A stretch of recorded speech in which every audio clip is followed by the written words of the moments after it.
अरविंद मेहता ने उस सुबह समुद्र को बहुत देर तक देखा, जैसे लहरों में कोई पुराना हिसाब लिखा हो जिसे वह पढ़ नहीं पा रहा था। मालाबार हिल की ऊंचाई से अरब सागर चांदी की चादर जैसा चमक रहा था, पर उसके भीतर अजीब सी ठंड थी। मेहता हाउस के संगमरमर के फर्श पर नौकरों के कदम दबे दबे चलते थे। दीवारों पर महंगी पेंटिंग्स थीं और हर कमरे में ऐसी खामोशी पसरी थी जैसे धन ने आवाजों को भी खरीद कर कैद कर लिया हो। अरविंद ने अपनी चाय छुई भी नहीं। उसके सामने रखी अखबार की सुर्खियां व्यापार, चुनाव और शेयर बाजार की थीं, पर उसका ध्यान पिछली रात की छोटी सी चोरी पर अटका था। रसोई के चांदी के 2 कटोरे गायब थे। पूजा के कमरे से एक पुरानी चांदी की घंटी भी नहीं मिली थी। वस्तुओं की कीमत उसके लिए कुछ नहीं थी, पर चोरी का विचार उसे भीतर तक अपमानित कर देता था। उसे लगता था कि गरीब आदमी को रोटी दो तो वह नमक मांगेगा, नमक दो तो घर की चाबी। यह विचार उसने अनुभव समझकर पाल लिया था। घर में नए लोगों पर उसकी नजर हमेशा शिकारी पक्षी जैसी रहती थी। उसकी पत्नी नंदिनी के जाने के बाद विश्वास का आखिरी दीपक भी बुझ गया था। रिश्तेदार आते तो उसे वसीयत की गंध आती, दोस्त आते तो सौदे की, नौकर हंसते तो उसे फुसफुसाहट लगती, चुप रहते तो षड्यंत्र। वह अपनी तिजोरी की चाबी तक रात में तकिए के नीचे रखता, जैसे संसार की सारी बेईमानी उसी लोहे के डिब्बे पर टूट पड़ने वाली हो। पर उस दिन उसने निश्चय किया कि चाबी तकिए के नीचे नहीं रहेगी। सावित्री बाई को मेहता हाउस आए केवल 12 दिन हुए थे। वह राजस्थान के बाड़मेर के पास किसी सूखे गांव से आई थी, जहां धरती फटी एड़ियों जैसी दिखती थी और पानी किसी देवता की कृपा माना जाता था। उसके चेहरे पर धूप की कठोर रेखाएं थीं, पर आंखों में अजीब शांति थी। वह कम बोलती, काम साफ करती और हर सुबह दरवाजे की चौखट छूकर भीतर प्रवेश करती। अरविंद को उसका यह संस्कार बनावटी लगता था। उसे हर विनम्रता के पीछे कोई छिपी हुई जरूरत दिखाई देती थी। सावित्री की साड़ी हमेशा धुली होती, चाहे कितनी ही पुरानी क्यों न हो। उसके हाथों में चूड़ियां नहीं थीं, सिर्फ कलाई पर लाल धागा बंधा था। माथे पर हल्का सा सिंदूर वह अब भी लगाती थी। हालांकि उसके पति मोहन को गुजरे 4 वर्ष हो चुके थे। जब घर की दूसरी नौकरानियां हंसकर पूछती कि विधवा होकर सिंदूर क्यों, तो वह धीमे से कहती कि कुछ रिश्ते शरीर से नहीं, स्मृति से जीवित रहते हैं। यह सुनकर वे चुप हो जाती, पर मेहता हाउस में स्मृतियों की कीमत नहीं थी, वहां हिसाब किताब चलता था। उस सुबह अरविंद ने अपने अध्ययन कक्ष में जाकर तिजोरी खोली। लोहे का भारी दरवाजा खुलते ही भीतर नोटों की गड्डियां, सोने के कड़े, हीरे का हार और नंदिनी की पुरानी मखमली डिब्बी दिखाई दी। उसने सब कुछ वैसे ही खुला छोड़ दिया। एक क्षण के लिए उसके हाथ नंदिनी की डिब्बी पर ठहर गए, जिसमें उसके विवाह के समय की नथ और पायल रखी थी। वह चीजें बेच सकता था, बांट सकता था, दान कर सकता था, पर उनसे अलग नहीं हो पाता था। मृत प्रेम भी कभी कभी स्वामित्व बन जाता है। उसने कमरे के कोने में लगी छोटी कैमरा लाइट जांच ली। सब साफ दिख रहा था। मेज पर एक अधखुली फाइल रखी, कुर्सी पीछे खिसकाई और दरवाजा इस तरह बंद किया कि भीतर आने वाले को लगे मालिक जल्दबाजी में गया है। फिर वह पास के अतिथि कक्ष में चला गया, जहां स्क्रीन पर अध्ययन कक्ष का दृश्य दिख सकता था। यह खेल उसे उचित लगा। उसे लगा किसी इंसान की असली जाति उसके हाथ में आती हुई रकम के सामने खुलती है। वह भूल गया कि कई बार परीक्षा लेने वाला ही सबसे पहले नंगा होता है। नीचे रसोई में सावित्री ने पीतल के बर्तन मांजते हुए दीवार घड़ी की ओर देखा। अस्पताल से कल रात फोन आया था कि उसके बेटे गोपाल की जांच फिर करानी होगी।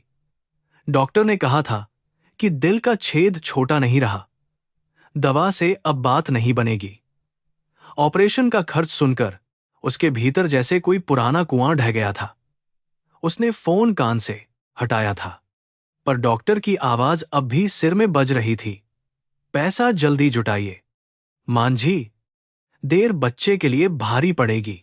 उसने किसी से कुछ नहीं कहा। गरीबी में दुख भी उधार नहीं मांगता, क्योंकि लोग सलाह बहुत देते हैं और पैसा कम। उसने सुबह हनुमान चालीसा के 2 दोहे मन ही मन दोहराए। बेटी मीरा के सिर पर हाथ फेरा और काम पर निकल आई। लोकल ट्रेन में भीड़ ने उसे धक्का दिया, पर वह भीतर से कहीं अधिक टूट रही थी। उसके कपड़े की थैली में अस्पताल की पर्ची थी, मोहन की पुरानी तस्वीर थी और एक छोटी सी तुलसी की माला थी, जिसे पकड़कर वह अपनी सांसें संभालती रहती थी। जब बटलर ने उससे कहा कि साहब का अध्ययन कक्ष साफ कर देना, तो वह क्षण भर ठिठकी। उस कमरे में जाने की मनाही नहीं थी, पर वहां की हवा ही अलग लगती थी। भारी पर्दे, चमड़े की कुर्सी, विदेशी शराब की गंध और लकड़ी की अलमारी में बंद फाइलें। सावित्री ने धीरे से दरवाजा खोला। कमरे में कोई नहीं था। खिड़की से समुद्र की रोशनी फर्श पर गिर रही थी। उसने झाड़न उठाई और मेज साफ करने लगी। तभी उसकी नजर खुले हुए लोहे के दरवाजे पर पड़ी। तिजोरी खुली थी। भीतर रखे नोट ऐसे चमक रहे थे जैसे किसी भूखे आदमी के सामने गरम रोटियां रख दी गई हों। सावित्री का हाथ हवा में रुक गया। उसके कानों में फिर डॉक्टर की आवाज गूंजी, फिर गोपाल की पतली सांस, फिर मीरा की वह बात कि मां, भैया ठीक हो जाएगा ना। उसने गर्दन मोड़कर दरवाजे की ओर देखा। गलियारा खाली था। भीतर नोट थे, बाहर जीवन की नंगी जरूरत। उस क्षण धर्म कोई बड़ा उपदेश नहीं था, बस कांपते हाथ और धड़कता सीना था। उसने आंखें बंद कर लीं। उसे अपने गांव का छोटा सा मंदिर याद आया, जहां उसकी मां कहा करती थी कि चोरी की रोटी पेट में नहीं, भाग्य में आग लगाती है। पर उसी स्मृति के साथ गोपाल का चेहरा उभरा। नीले पड़े होंठ, अस्पताल की सफेद चादर और वह बेचैन हाथ जो नींद में भी मां की उंगली ढूंढता रहता था। सावित्री ने सोचा, क्या बच्चे को बचाना पाप हो सकता है? फिर दूसरा विचार आया, क्या पाप से बचाया गया जीवन सचमुच बचता है? वह वहीं खड़ी रह गई। स्क्रीन के उस पार अरविंद की आंखें सिकुड़ गईं। उसे सावित्री के चेहरे पर संघर्ष साफ दिखाई दे रहा था।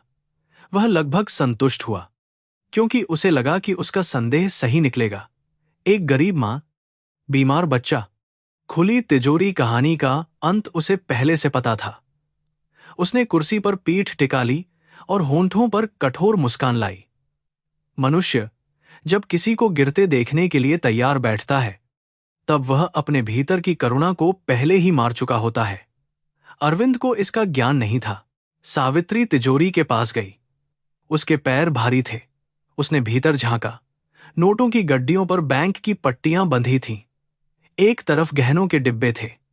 मखमल के ऊपर रखी नथ को देखकर वह पल भर के लिए स्तब्ध हुई, क्योंकि वैसी ही नथ उसने अपनी शादी में पहनी थी, बस पीतल की। धन एक ही वस्तु को किसी के लिए आभूषण और किसी के लिए स्वप्न बना देता है। उसने हाथ बढ़ाया, पर नोटों की ओर नहीं, तिजोरी का दरवाजा पकड़ने के लिए, ताकि उसे बंद कर सके। दरवाजा इतना भारी था कि उसे जोर लगाना पड़ा। वह पूरी तरह बंद नहीं हुआ, क्योंकि चाबी लगी नहीं थी। उसने आसपास देखा। चाबी मेज पर पड़ी थी। सावित्री ने उसे उठाया। वही क्षण अरविंद को सबसे लंबा लगा। अब बस कलाई घूमेगी। नोट भीतर रहेंगे या बाहर आएंगे। सावित्री ने चाबी ताले में लगाई, तिजोरी बंद की, फिर चाबी को मेज पर रखे पीतल के गणेश जी के पास रख दिया। उसने दोनों हाथ जोड़कर धीमे से कहा, प्रभु, जिसके घर का है उसके घर में रहे। अरविंद की मुस्कान सूख गई। उसने सोचा था वह राहत महसूस करेगा, पर भीतर कोई विचित्र चुभन हुई। सावित्री ने चोरी नहीं की थी, पर उसकी ईमानदारी ने अरविंद के संदेह को छोटा कर दिया था। वह स्क्रीन पर उसे देखता रहा। सावित्री अब भी तिजोरी के सामने खड़ी थी, जैसे अपने भीतर के तूफान से लौट रही हो। उसने आंचल से आंखें दबाईं, फिर झट से मेज साफ करने लगी। गरीबी में आंसू भी जल्दी पोंछने पड़ते हैं, क्योंकि काम रुकने पर मजदूरी कटती है। काम करते हुए उसकी झाड़न फाइल से टकराई और एक पुराना लिफाफा नीचे गिर पड़ा। लिफाफे का कोना खुला था। सावित्री ने उसे उठाने को हाथ बढ़ाया, पर भीतर से एक तस्वीर फिसलकर फर्श पर आ गई। वह तस्वीर पुरानी थी, किनारे पीले पड़ चुके थे। उसमें एक जवान ड्राइवर वर्दी में खड़ा था, उसके पास एक युवा अरविंद और बीच में मुस्कुराती नंदिनी। सावित्री का शरीर एकदम ठंडा हो गया। ड्राइवर का चेहरा मोहन का था, उसका मोहन, उसके बच्चों का पिता, उसके जीवन का मौन दुख। तस्वीर उसके हाथ में कांपने लगी। इतने वर्षों तक मोहन ने मुंबई के दिनों के बारे में बहुत कम कहा था। वह बस इतना बताता कि बड़े घरों की छाया लंबी होती है, उसमें छोटे आदमी का नाम खो जाता है। सावित्री ने कभी ज्यादा नहीं पूछा, क्योंकि गरीब स्त्रियां अपने पति के घावों को कुरेदने से डरती हैं। अब वही घाव मेहता हाउस के संगमरमर पर पड़ा था, तस्वीर बनकर। उसने तस्वीर को आंखों के पास लाकर देखा। मोहन की आंखों में वही सरलता थी, वही संकोची मुस्कान, पर पीछे खड़ा वैभव अनजाना था। स्क्रीन के सामने बैठे अरविंद ने अचानक आगे झुककर देखा। उसके चेहरे का रंग बदल गया। वह तस्वीर उस लिफाफे में कैसे रह गई थी, वह वर्षों से उसे खोलना नहीं चाहता था। नंदिनी की मृत्यु के बाद उसने बहुत सी वस्तुएं तिजोरी में बंद कर दी थीं, पर बंद चीजें मिटती नहीं, केवल प्रतीक्षा करती हैं। सावित्री के हाथ में मोहन की तस्वीर देखकर उसके भीतर पुराना भय उठ खड़ा हुआ। उसे लगा जैसे अतीत ने किसी गरीब औरत का वेश धारण कर उसके घर की दहलीज पार कर ली हो। सावित्री ने जल्दी से तस्वीर लिफाफे में रखनी चाहिए, पर उसकी उंगलियां साथ नहीं दे रही थी। उसने कमरे में चारों ओर देखा, मानो दीवारें भी उसे देख रही हों। उसे लगा उसने कोई चोरी नहीं की, फिर भी किसी रहस्य में पकड़ी गई है। उसने तस्वीर वापस लिफाफे में डाल दी, फाइल को ठीक किया और सिर झुकाकर कमरे से बाहर निकल आई। उसके कदम पहले से अधिक धीमे थे। वह नोटों से नहीं डरी थी, पर तस्वीर ने उसका साहस छीन लिया था। कुछ प्रश्न भूख से भी बड़े होते हैं। गलियारे में आते ही उसकी भेंट रोहन मेहता से हुई। वह देर से उठा था, आंखें लाल थीं और शर्ट का कॉलर खुला हुआ। उसके शरीर से महंगे इत्र और रात की शराब की मिली जुली गंध आ रही थी। उसने सावित्री को देखा और हल्की हंसी के साथ बोला, इतनी घबराई क्यों हो? बाई साहब ने डांट दिया। क्या? सावित्री ने सिर झुकाकर कहा। नहीं बाबूजी। रोहन की हंसी में दया नहीं थी, केवल ऊब थी। वह उन लोगों में था जो दुख देखकर मनोरंजन खोजते हैं। सावित्री नीचे उतर गई, पर उसका मन अध्ययन कक्ष में रह गया। मोहन और अरविंद एक ही तस्वीर में। कैसे उसने तो सोचा था मोहन किसी कपड़ा मिल के मालिक की गाड़ी चलाता था, फिर अचानक गांव लौट आया था। उस लौटने के बाद उसकी आंखों में हमेशा एक छाया रहती थी। वह रात को नींद में कभी कभी मैं दोषी नहीं था, बुदबुदाता था। सावित्री ने समझा था बीमारी की थकान है, पर अब उसे लगा कि कोई कहानी अधूरी छोड़ दी गई थी। अधूरी कहानियां विधवाओं को चैन से जीने नहीं देती। दोपहर तक अरविंद ने उसे बुलाया नहीं। वह अपने कमरे में बैठा रहा और स्क्रीन की रिकॉर्डिंग बार बार देखता रहा। सावित्री ने नोट नहीं लिए, यह तथ्य साफ था, पर उसने तस्वीर देखी थी, यह बात उससे भी साफ थी। अरविंद के भीतर अजीब द्वंद्व उठा। वह सावित्री ने किस तरीके से हो गई, उसे ईमानदार माने या खतरा। मनुष्य का अहंकार अक्सर सत्य को भी अपने भय की भाषा में पढ़ता है। उसे लगा सावित्री की गरीबी से अधिक खतरनाक उसका अतीत से जुड़ना है। धन वर्तमान खरीद सकता है, पर अतीत को चुप कराना कठिन है। शाम को जब सावित्री जाने लगी, आकाश पर काले बादल जमा हो चुके थे। मुंबई की बारिश ऐसी आती है जैसे समुद्र शहर से अपना उधार मांगने निकल पड़ा हो। उसने गेट के पास खड़े होकर अपनी पुरानी चप्पल ठीक की। सुरक्षा गार्ड ने उसे वैसे ही देखा जैसे बड़े घरों के गार्ड छोटे लोगों को देखते हैं, मानो वे भीतर से कुछ चुराकर ही निकलते हों। सावित्री ने थैली सीने से लगा ली। उसमें कुछ नहीं था, फिर भी उसे लगा जैसे मोहन की तस्वीर उसकी स्मृति में रखी होने के कारण वह अपराधी हो गई है। लोकल ट्रेन में भीड़ थी।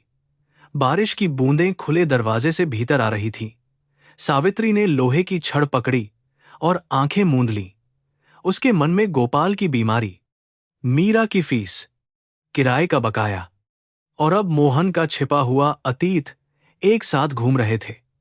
किसी ने उसके पैर पर पैर रख दिया, किसी ने कोहनी मारी, पर उसे दर्द महसूस नहीं हुआ।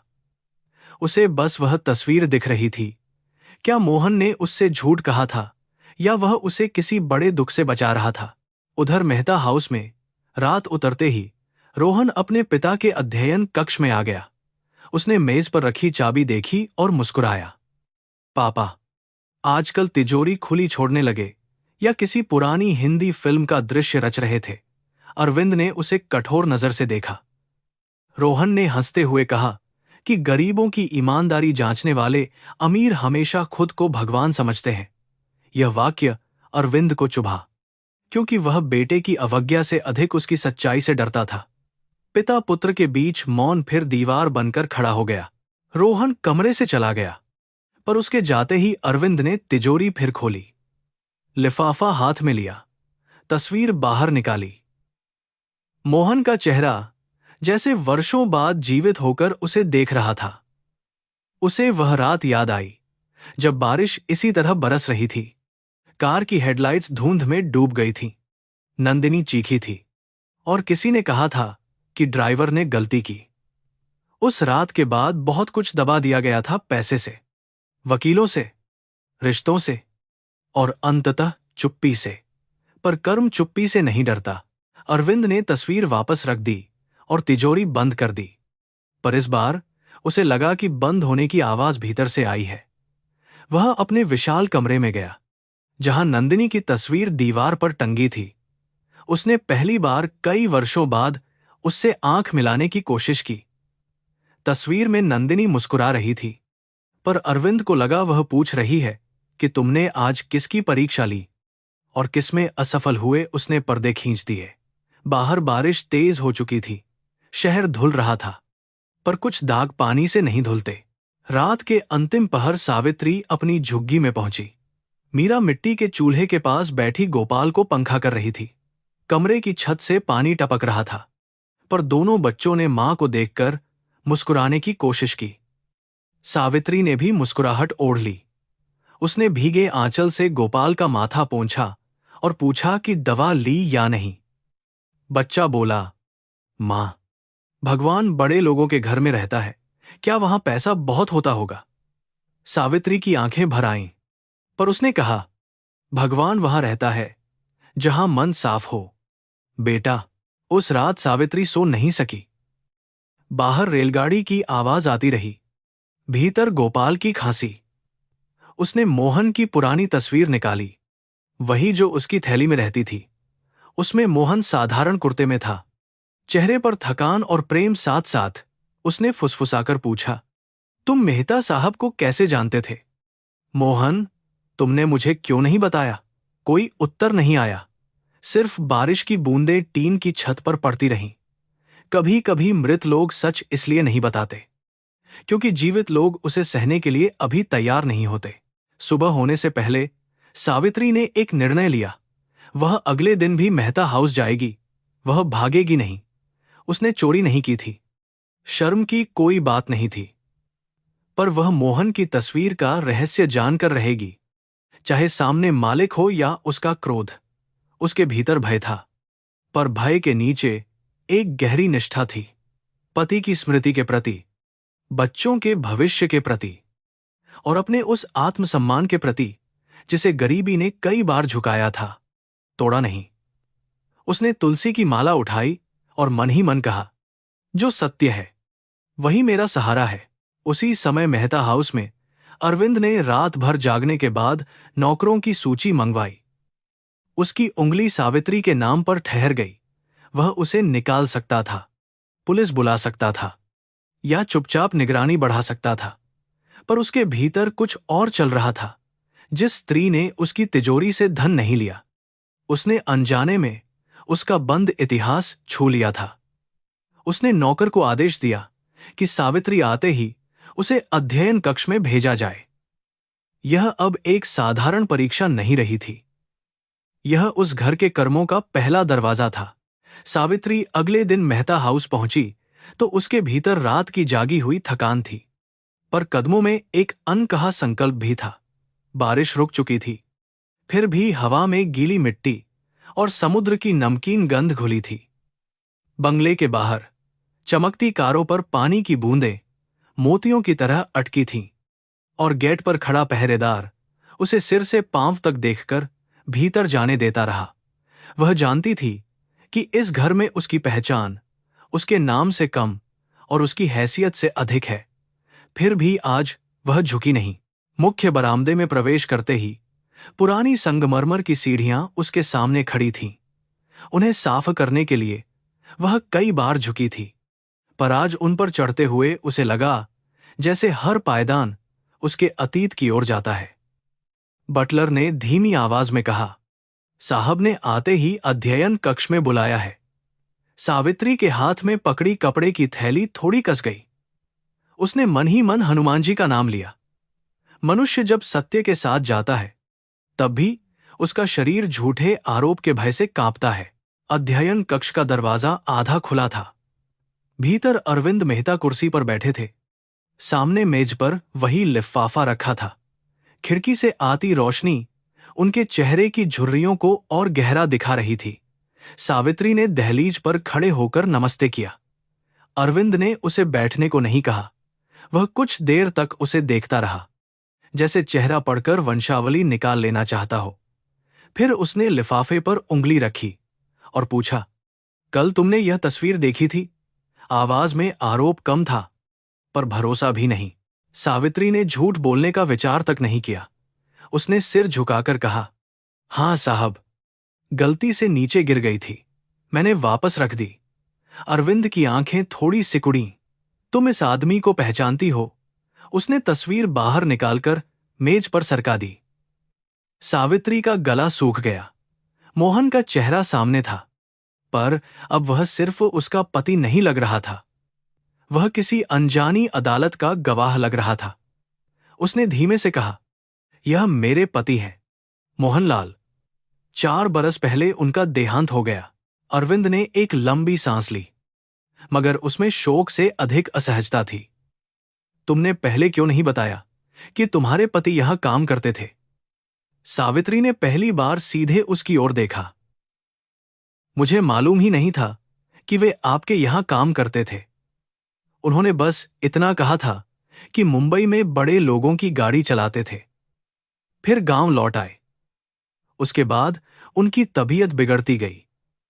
कमरे में एक मौन उतर आया। उस मौन में पैसे, बीमारी और छिपे हुए अपराधों की गंध थी। अरविंद ने दृष्टि तस्वीर से हटा ली। सावित्री के भीतर वर्षों से दबे प्रश्न जाग रहे थे। वह जानती थी कि मालिक से प्रश्न करना नौकरानी की मर्यादा के विरुद्ध माना जाता है, पर पत्नी की मर्यादा उससे बड़ी थी। उसने साहस बटोरा और बोली, साहब, अगर बुरा न माने तो बताइए, मेरे पति ने यहां से नौकरी क्यों छोड़ी थी? वे रातों में घबराकर उठ जाते थे, कहते थे, मैंने किसी का बुरा नहीं किया। मैं पूछती तो चुप हो जाते। अरविंद का चेहरा कठोर हो गया। उसने कुर्सी पर पीठ सीधी की, जैसे कोई पुराना दरवाजा भीतर से बंद कर रहा हो। पुरानी बातों से तुम्हें क्या मिलेगा? अरविंद ने कहा। सावित्री के चेहरे पर दुख की हल्की रेखा आई। मृत आदमी को न्याय नहीं मिल सकता साहब, पर उसकी पत्नी को सत्य मिल जाए तो जीवन का बोझ थोड़ा हल्का हो जाता है। यह वाक्य सुनकर अरविंद चिढ़ गया, क्योंकि सत्य शब्द उसे हमेशा असुविधाजनक लगता था। व्यापार में सत्य कागज पर लिखा जाता था, घर में वह तिजोरी में बंद रहता था। उसने तस्वीर वापस लिफाफे में रख दी और कहा, अपने काम पर जाओ और यह बात किसी से मत कहना। सावित्री ने सिर हिलाया, पर जाते जाते उसके कदम रुक गए। उसने धीमे से कहा, मैंने कल आपकी तिजोरी को छुआ था साहब, पर कुछ लिया नहीं। भगवान गवाह है, यदि आपने मुझे बुलाया इसी शंका से तो मेरा मन साफ है। अरविंद ने उसकी ओर देखा।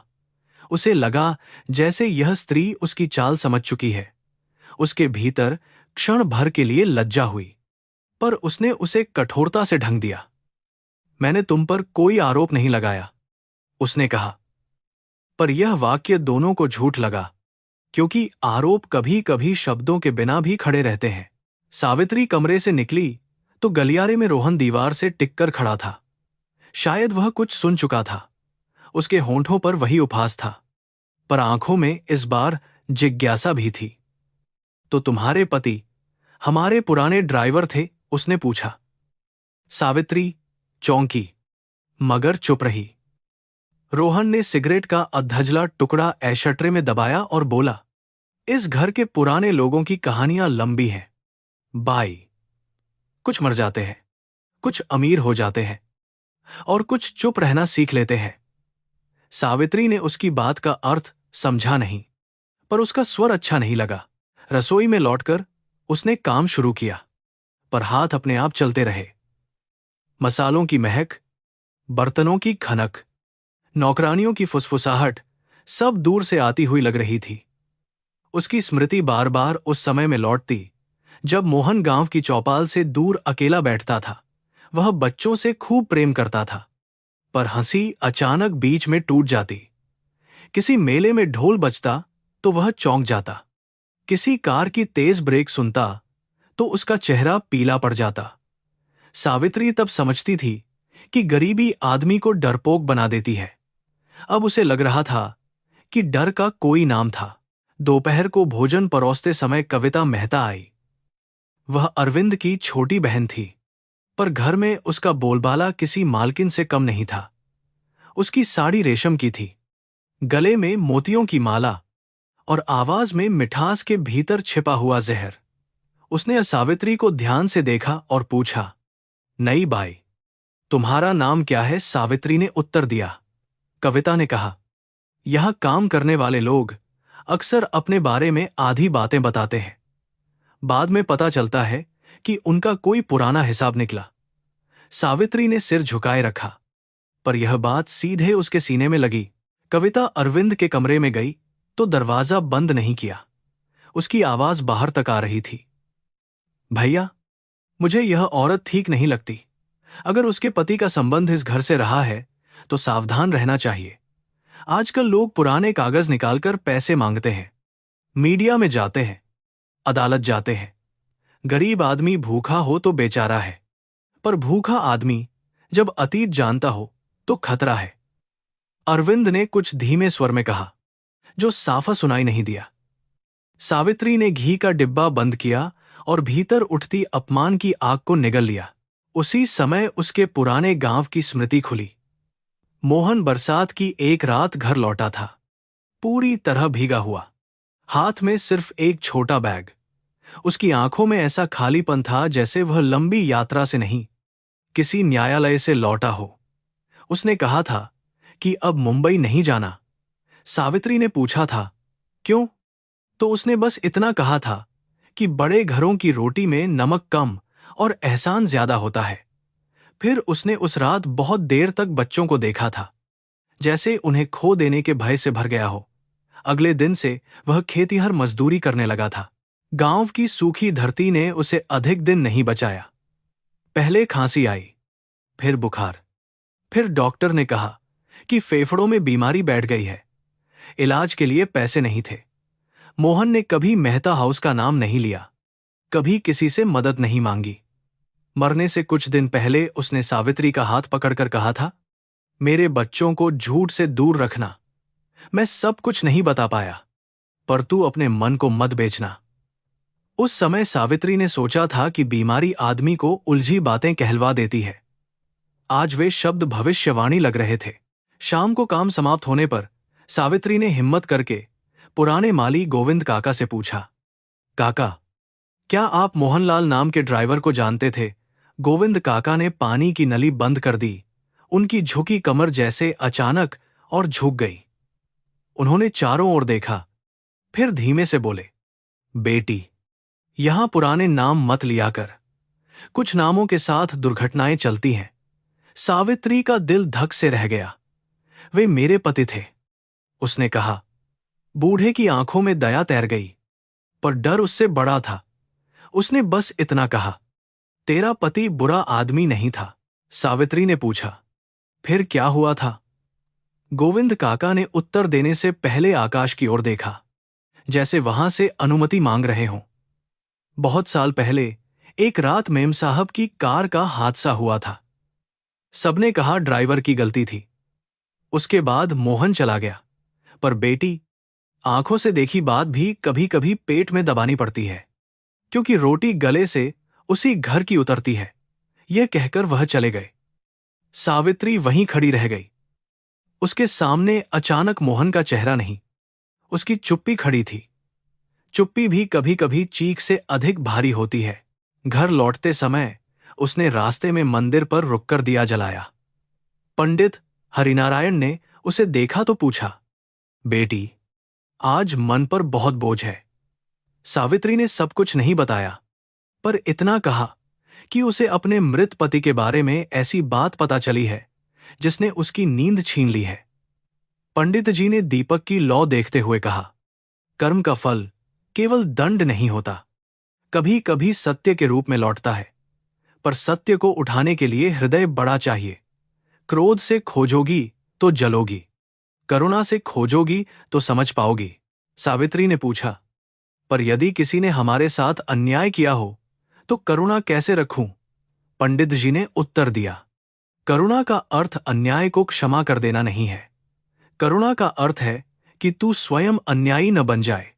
अपने पति का सत्य खोज, पर अपने मन को वैसा मत होने दे जैसा उन लोगों का मन था जिन्होंने उसे अकेला छोड़ा। इन शब्दों ने उसे थोड़ी शांति दी, पर शांति के नीचे प्रश्न अब भी जल रहा था। उसने गोपाल के लिए प्रसाद लिया और झुग्गी की ओर लौट गई। झुग्गी में मीरा मिट्टी के तेल वाले दीपक के नीचे पड़ रही थी। गोपाल सोया था, पर उसकी सांसें तेज थीं। सावित्री ने उसके पास बैठकर बालों में हाथ फेरा। मीरा ने पूछा, मां, तुम आज बहुत चुप हो। साहब ने कुछ कहा। सावित्री ने मुस्कुराने की कोशिश की। नहीं बेटी, बस काम ज्यादा था। मीरा ने किताब बंद कर दी और बोली, तुम झूठ नहीं बोल पाती। मां, तुम्हारी आंखें पहले बता देती हैं। सावित्री ने उसे गले लगा लिया। वह बेटी को उस अंधेरे से दूर रखना चाहती थी जो अब उसके पीछे पीछे घर तक आ गया था। रात में उसने मोहन की थैली खोजी, जिसे वर्षों से बक्से के नीचे रखा था। उसमें कुछ पुराने कागज, ड्राइविंग लाइसेंस की फी की प्रति, बच्चों के जन्म के समय के अस्पताल बिल और एक मुड़ा हुआ बस टिकट था।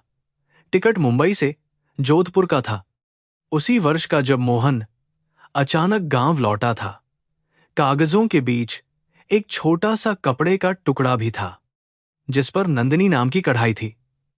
सावित्री ने उसे हथेली पर रखा। वह किसी रूमाल का हिस्सा रहा होगा। एक अमीर स्त्री का नाम उसके गरीब घर के बक्से में कैसे आया? सावित्री ने पूरी रात वह टुकड़ा हाथ में लिए बिताई। उसे नंदिनी से ईर्ष्या नहीं हुई, बल्कि अजीब दया हुई।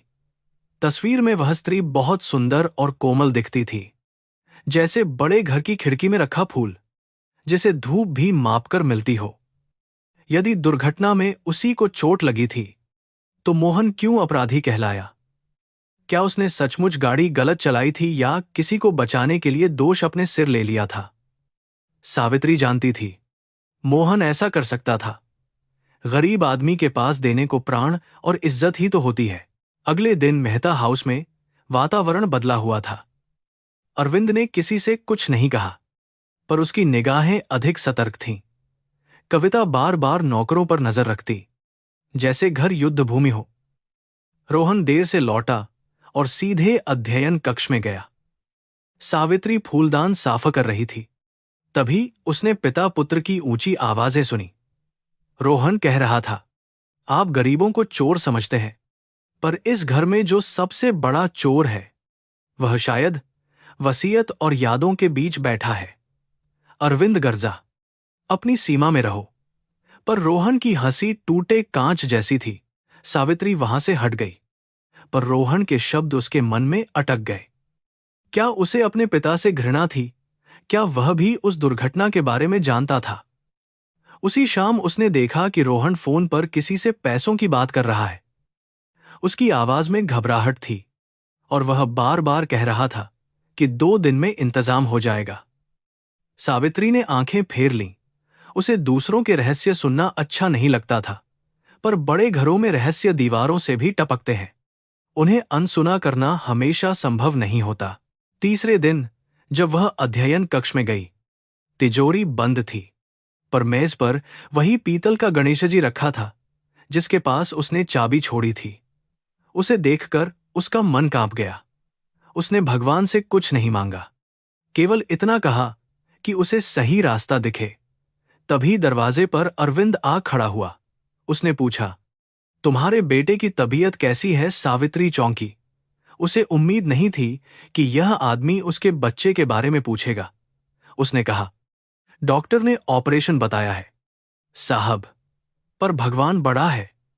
अरविंद ने जेब से चेकबुक निकाली, फिर रुक गया। वह चेक लिख सकता था। उसके लिए यह छोटी राशि होती, पर उसे डर था कि मदद देना स्वीकारोक्ति जैसा लगेगा, या सावित्री इसे अपने प्रश्नों का मूल्य समझेगी।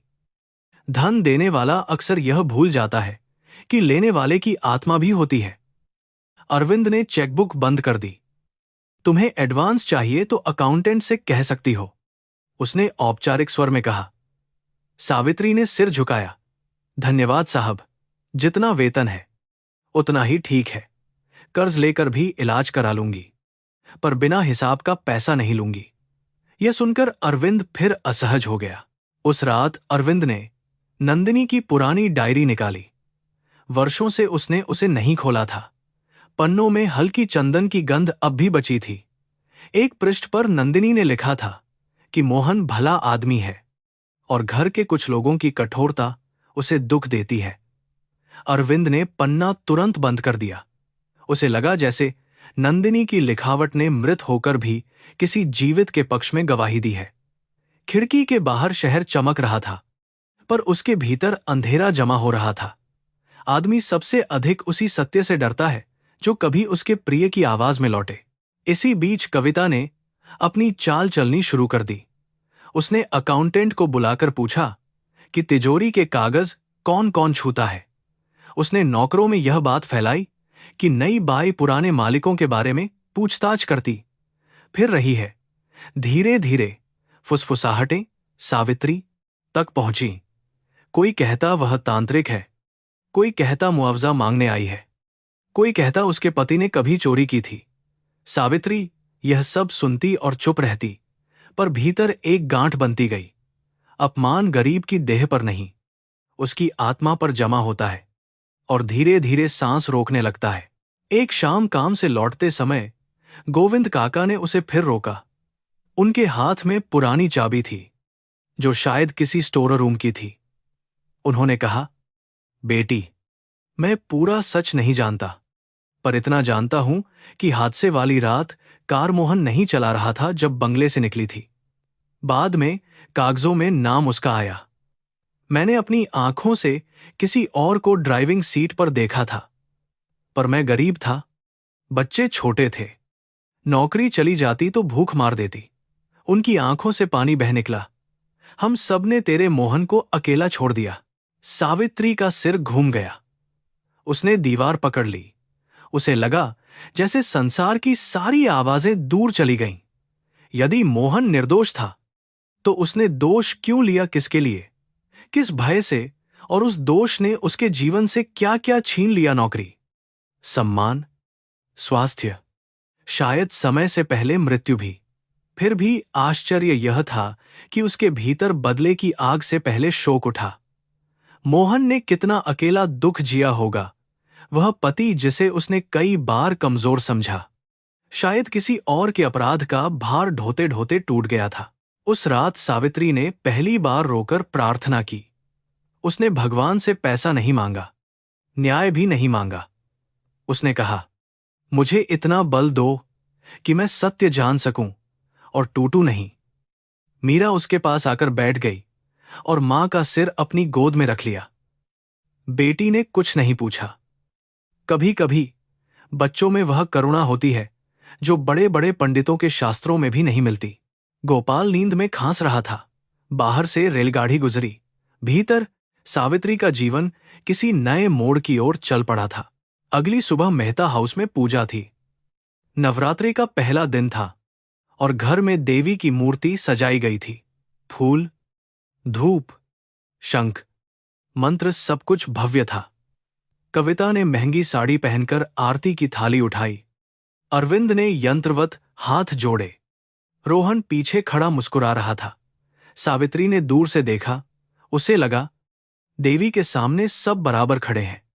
पर पूजा समाप्त होते ही दुनिया फिर ऊंच नीच में बढ़ जाएगी। उसने चुपचाप फर्श पर गिरे फूल उठाए और मन ही मन मोहन की आत्मा के लिए प्रार्थना की। पूजा के बाद अरविंद ने उसे फिर बुलाया। इस बार मेज पर केवल तस्वीर नहीं, नंदिनी की डायरी भी थी। उसके चेहरे पर रातों की जागी थकान थी। उसने कहा, तुम्हारे पति के बारे में कुछ बातें हैं जिन्हें मैं अभी नहीं कहना चाहता, पर तुम यह समझ लो कि वह बेईमान नहीं था। सावित्री की आंखें भर आईं। इतने वर्षों बाद किसी बड़े आदमी के मुंह से यह सुनना उसके लिए वरदान जैसा था। पर अधूरा वरदान। उसने पूछा, फिर उनके नाम पर दाग क्यों लगा? साहब अरविंद ने उत्तर नहीं दिया। उसकी चुप्पी ने ही अपराध की दिशा दिखा दी। सावित्री ने आंसू पोंछे और बोली, मैं आपसे पैसा नहीं मांगूंगी, मैं आपसे बदला भी नहीं मांगूंगी, पर एक दिन आप मेरे बच्चों की आंखों में देखकर कहेंगे कि उनके पिता चोर या अपराधी नहीं थे। बस इतना न्याय चाहिए। यह कहकर वह बाहर चली गई। अरविंद लंबे समय तक कुर्सी पर बैठा रहा। उसे पहली बार लगा कि धन से खरीदी गई चुप्पी बहुत महंगी पड़ती है। जिस स्त्री को उसने तिजोरी खुली छोड़कर परखा था, वही अब उसके जीवन की बंद तिजोरी के सामने खड़ी थी और चाबी उसके अपने कांपते हाथों में थी। सावित्री ने तीसरे दिन भोर से पहले आंख खोल दी, जबकि रात भर उसकी देह बिस्तर पर थी और मन मेहता हाउस के बंद कमरों में भटकता रहा था। टीन की छत से टपकती आखिरी बूंदें अब थम चुकी थीं, पर कमरे में सीलन की गंध फैली थी। गोपाल करवट बदलते हुए खांसा तो वह तुरंत उठ बैठी और उसके सीने पर हाथ रखकर सांसों की चाल सुनने लगी। मां का कान डॉक्टर की मशीन नहीं होता, फिर भी वह बच्चे के भीतर की हर टूटन पहचान लेता है। उसे लगा समय उसके हाथ से रेत की तरह फिसल रहा है। मीरा झाग गई और बिना कुछ कहे पानी गर्म करने लगी। 12 वर्ष की बच्ची के हाथों में बचपन से अधिक जिम्मेदारी थी। उसने मां की ओर देखा और पूछा, आज फिर उस बड़े घर में जाओगी? सावित्री ने हां में सिर हिलाया। मीरा ने धीरे से कहा, मां, जिन लोगों ने बाबूजी को रुलाया, उनके घर क्यों जाना? सावित्री ने बेटी के बाल संवारे और बोली, क्योंकि सत्य वहीं छिपा है। बेटी, भागने से दुख पीछा नहीं छोड़ता। कभी कभी उसी दरवाजे पर लौटना पड़ता है जहां से अपमान मिला था, ताकि आत्मा को उत्तर मिल सके। रास्ते भर सावित्री को मोहन की आखिरी रात याद आती रही। बाड़मेर के उस छोटे से घर में आंधी चल रही थी। मिट्टी खिड़कियों से भीतर घुस रही थी और मोहन ने कांपते हाथ से उसकी हथेली पकड़ी थी। उसकी आवाज तब तक बहुत पतली हो चुकी थी, पर शब्दों में अजीब वजन था। उसने कहा था, सावित्री, अगर कभी मुंबई का कोई पुराना नाम लौट आए तो डरना मत।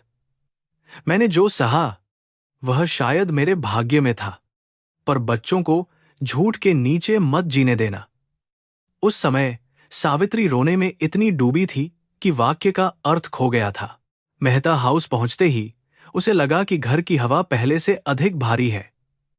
नौकरों की आंखों में जिज्ञासा और सावधानी एक साथ थी। कोई उससे सीधे बात नहीं कर रहा था, पर हर चेहरा कुछ जानने को बेचैन था। बड़े घरों में अफवाहें नौकरों की रोटियों के साथ पकती हैं और मालिकों की मेज पर परोसे जाने से पहले ही पूरे घर में फैल जाती हैं। सावित्री ने सिर झुकाकर काम शुरू किया।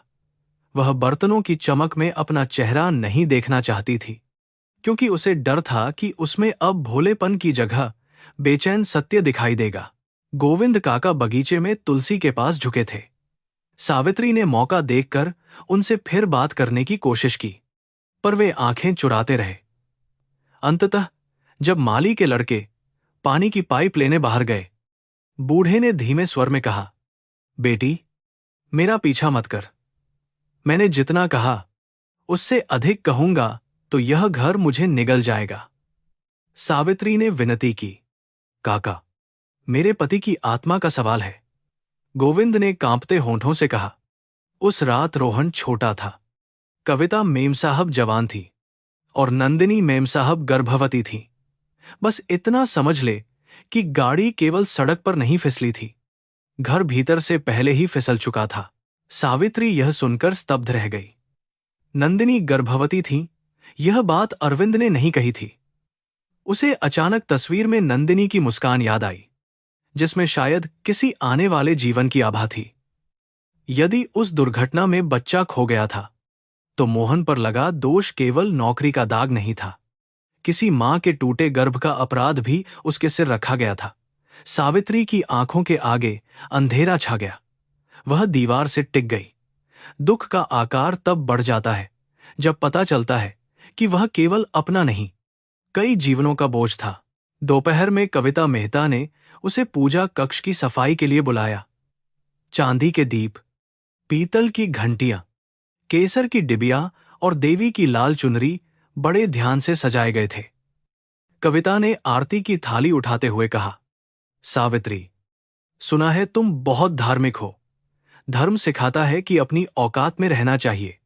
नहीं, सावित्री ने झाड़न रोक दी। उसने शांत स्वर में कहा, धर्म यह भी सिखाता है कि झूठ से कमाया सम्मान राख हो जाता है। कविता का चेहरा तन गया। कमरे में धूप की सुगंध थी, पर वाक्य में जलते हुए कपूर की तीखी आंच थी। कविता ने थाली जोर से रख दी। तुम जैसी औरतों को 2 दिन काम मिल जाए तो जुबान खुल जाती है, उसने कहा। सावित्री ने सिर झुका लिया, मगर इस बार झुकना पराजय नहीं था। उसने उत्तर नहीं दिया। वह जानती थी कि गरीब की ऊंची आवाज तुरंत अपराध बन जाती है, जबकि अमीर का अपमान भी संस्कार कहलाता है। पर कविता की आंखों में जो घबराहट थी, उसने सावित्री को बहुत कुछ बता दिया। सच छिपाने वाला व्यक्ति क्रोध को ढाल बनाता है। कविता की ढाल चमकदार थी, पर भीतर कहीं दरार पड़ चुकी थी। उसी शाम अरविंद ने अपने पुराने वकील श्रीधर राव को बुलाया। सावित्री उस समय चाय लेकर अध्ययन कक्ष के बाहर पहुंची थी। दरवाजा पूरी तरह बंद नहीं था। उसने जानबूझकर सुनना नहीं चाहा, पर भीतर से उठते शब्द उसके कानों तक आ गए। वकील कह रहा था, उस केस की फाइल अब कानूनी रूप से दबी हुई है। अरविंद जी, ड्राइवर ने लिखित बयान दिया था। मुआवजे के कागज भी तैयार हुए थे।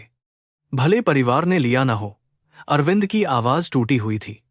उसने बयान स्वेच्छा से नहीं दिया था। श्रीधर, हम सब जानते थे।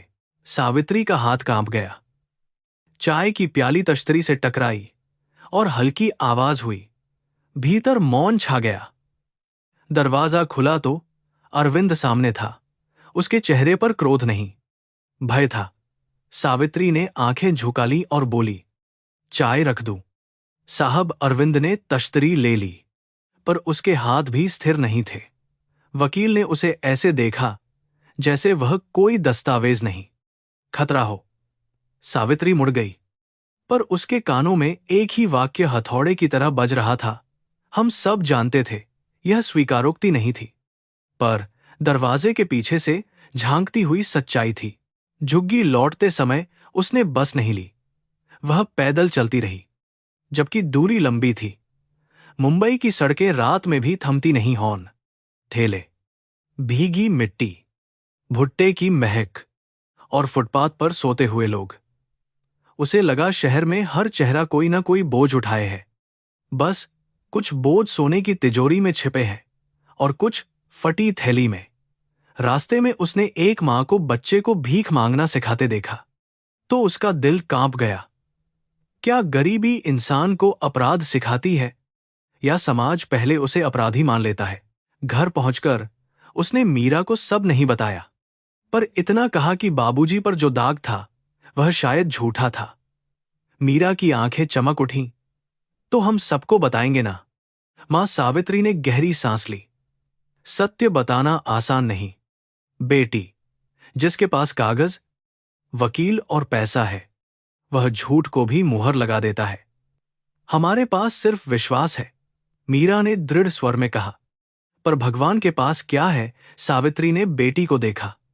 उस मासूम प्रश्न में उसे वर्षों बाद आशा की छोटी लौ दिखी। भगवान के पास समय है तो हमारे भारत, उसने धीरे से कहा। अगले दिन सावित्री ने मोहन के पुराने बक्से को फिर खंगाला।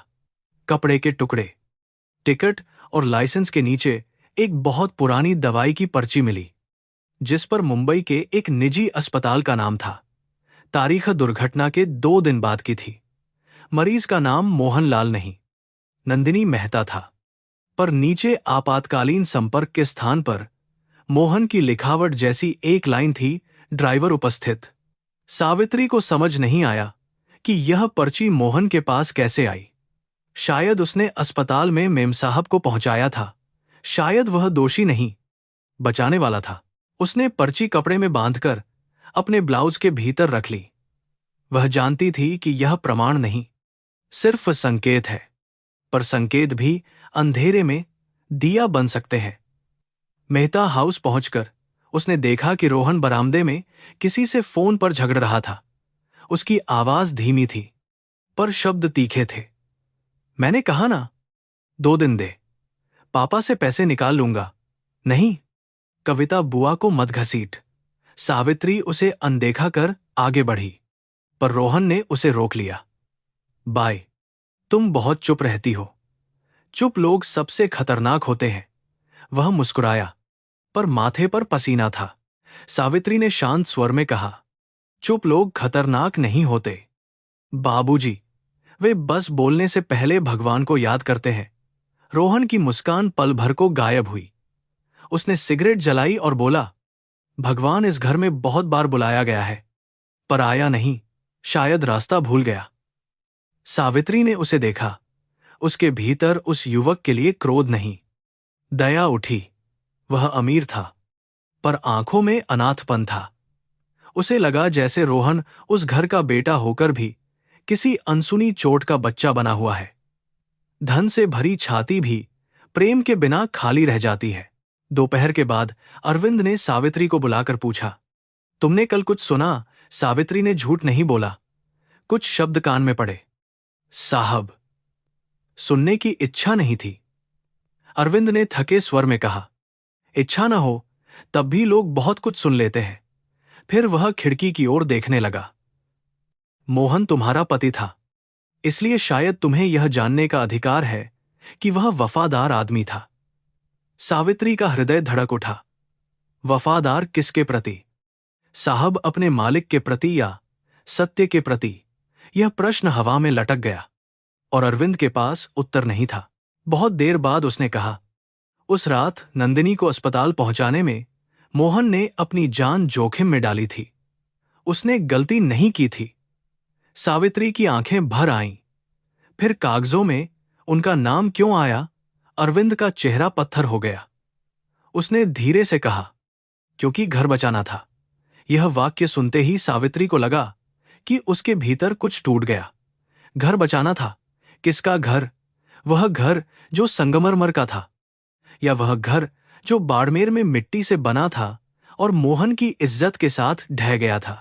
सावित्री ने कांपती आवाज में पूछा, और मेरा घर, मेरे बच्चों के पिता, उनकी सांसें, उनकी नींद, उनका नाम, वे घर नहीं थे क्या? अरविंद ने आंखें बंद कर लीं। उसने जीवन में कई कठिन सौदे किए थे, पर यह प्रश्न किसी सौदे में नहीं बदला जा सकता था। उसने कहा, मैं उस समय कमजोर था। सावित्री के होंठ कांपे। साहब, गरीब आदमी कमजोर होता है तो भूखा सोता है। अमीर आदमी कमजोर होता है तो किसी गरीब का जीवन उसके नीचे दब जाता है। कमरे में घड़ी की टिक टिक बहुत तेज सुनाई देने लगी। उसी क्षण कविता बिना दस्तक दिए भीतर आ गई। उसने दोनों के चेहरों को देखा और बात समझ गई। भैया, नौकरों के सामने पुरानी बातें खोलना ठीक नहीं, उसने कठोर स्वर में कहा। सावित्री ने पहली बार उसे सीधे देखा। मेम साहब, नौकरों के सामने नहीं, इंसानों के सामने कहिए। मेरे पति नौकर थे, पर इंसान भी थे। कविता का चेहरा लाल हो गया। उसने अरविंद से कहा, देखा, मैंने कहा था ना, यह औरत मुसीबत है। अरविंद ने धीमे पर स्पष्ट स्वर में कहा, मुसीबत यह औरत नहीं, कविता। मुसीबत वह है जिसे हमने इतने साल सच मानने से इनकार किया। कविता कुछ क्षण के लिए चुप रह गई, फिर बोली, तुम्हें याद नहीं उस रात क्या दांव पर था? नंदिनी भाभी मर सकती थी, रोहन बच्चा था, अखबार बाहर खड़े थे, कंपनी का नाम मिट्टी में मिल जाता। मोहन ने पैसे लिए और बयान दिया। किसी ने उसके गले पर छुरी नहीं रखी थी। सावित्री की देह सिहर उठी। अरविंद ने मेज पर मुट्ठी मारी। बस, कविता। पर जो बात निकल चुकी थी वह लौट नहीं सकती थी। पैसे लिए यह आरोप मोहन की स्मृति पर दूसरा पत्थर था और सावित्री उसे स्वीकार नहीं कर सकती थी। मेरे पति ने पैसे लिए होते तो मेरे बच्चे दवा के बिना न तड़पते, सावित्री ने कहा। वे बीमारी से मरते समय भी कर्जदार थे, पर बेईमान नहीं थे। अगर आपके पास कागज हैं तो दिखाइए। अगर पैसे दिए थे तो रसीद दिखाइए। गरीब का अंगूठा ले लेना आसान है, पर उसके आंसू की रसीद कौन देता है? कविता उसकी ओर बढ़ी, पर अरविंद ने हाथ उठाकर रोक दिया। उसके चेहरे पर शर्म और क्रोध की मिलीजुली छाया थी। सावित्री ने नमस्ते की और कमरे से बाहर निकल गई। उसकी चाल धीमी थी, पर आत्मा पहले से सीधी थी। उस दिन के बाद घर में सावित्री के प्रति व्यवहार और ठंडा हो गया। रसोई की औरतें उससे बचतीं, पहरेदार उसे 2 बार जांचता, और कविता के आदमी हर कमरे में उसके पीछे निगाह रखते। उसे समझ आ गया कि सत्य पूछना भी अपराध माना जा रहा है। पर इसी बीच गोविंद काका ने उसे एक और संकेत दिया। उन्होंने बगीचे की मिट्टी में दबा एक पुराना धातु का बटन दिखाया, जिस पर मेहता परिवार की पुरानी कार सर्विस का निशान था। उस रात जिस कोर्ट वाले ने गाड़ी चलाई थी, उसके कफ से ऐसा बटन टूटा था। वे बोले, पर मैंने अदालत में यह नहीं कहा। सावित्री ने पूछा, कौन था वह? गोविंद काका ने होंठ भींच लिए। नाम मत पूछ, नाम में आग है। फिर उन्होंने धीरे से जोड़ा, मगर वह मोहन नहीं था।